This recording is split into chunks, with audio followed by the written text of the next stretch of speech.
Eurozone finance ministers have ruled out any further talks on a fresh bailout for Greece until the country holds its referendum on Sunday. Greeks will be asked to accept or reject proposals made by creditors last week, with Prime Minister Alexis Tsipras urging a no vote.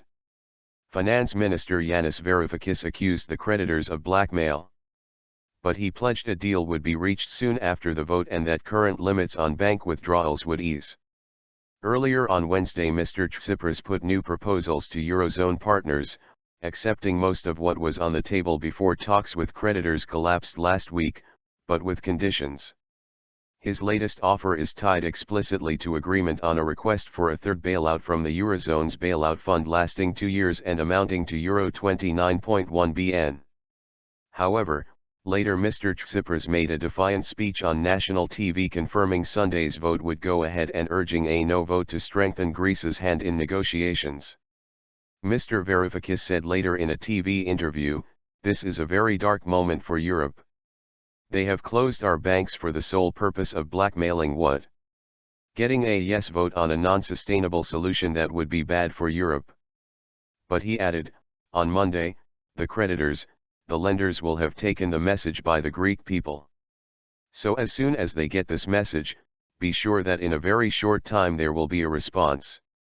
Dutch finance minister and Eurogroup president Jeroen Dijsselbloem replied to Mr Tsipras's proposals by saying a new bailout could only be discussed after and on the basis of the outcome of the vote. The BBC's James Reynolds in Athens says EU negotiators believe the proposals themselves have now expired and that there is little point in taking the country's phone calls until the referendum is held. German Chancellor Angela Merkel was among those insisting talks must follow the outcome of the vote. However, French President François Hollande said he wanted a deal to be found before the referendum. "We have to be clear. An accord is for right now, it will not be put off," he said. Greek banks did not open this week after the European Central Bank froze their liquidity lifeline, and on Wednesday decided to keep the emergency funding at the same level. But the ECB did not decide to demand more collateral from Greek banks as some had speculated it might. Withdrawals from cash machines are capped at just €60 a day, but some bank branches reopened on Wednesday to allow pensioners, many of whom do not use bank cards, a one-off weekly withdrawal of up to €120. Many pensioners had waited outside banks from before dawn, only to be told to return on Thursday or Friday. Some pensioners were told their pensions had not yet been deposited. Athens missed the deadline for a Euro 1.5 bn, pound 1.1 bn, dollar 1.7 bn, repayment to the International Monetary Fund on Tuesday.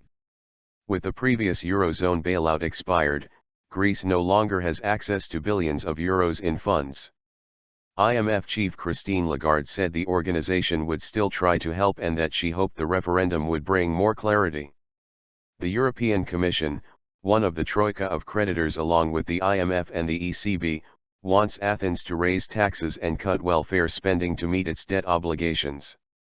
Greece's left-wing Syriza government, elected on an anti-austerity platform, has been in deadlock with its creditors for months over the terms of a third bailout.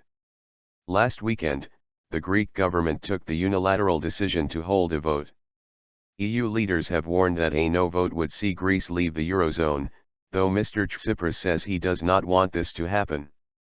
Human rights body the Council of Europe has said the referendum would fall short of international standards if held as planned on Sunday, citing the short notice given to voters and the lack of clarity in the question to be put to voters. A poll by the Greek newspaper Ephemerida Tun published on Wednesday suggested that 54% of Greeks would vote against the creditors' terms for a bailout, but that the number of no voters had fallen since the introduction of capital controls.